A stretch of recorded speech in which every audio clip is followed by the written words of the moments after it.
Welcome to our channel. இன்றைக்கி நம்ம baby corn சமைக்கிறத பற்றி பார்க்குறோங்க. பேபி கார்னை ஃபஸ்ட்டு நம்ம நறுக்கி வச்சுருக்கோம். ஸ்வீட் கார்னில் மசாலா பொடி கலந்துக்கணும், கொஞ்சம் தண்ணி ஊற்றிக்கணும்.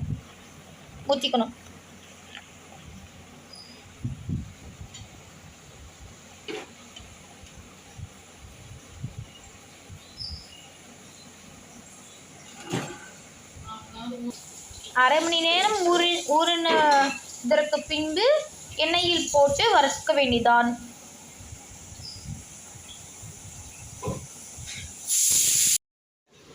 பேபி கார்ன் வறுத்த பின் சுவையாக சாப்பிடலாம் வாங்க. இந்த காணொலியை பார்த்த அனைவருக்கும் நன்றி. நம்ம சேனலை சப்ஸ்கிரைப் பண்ணிக்கோங்க. BL Kalyani media channel.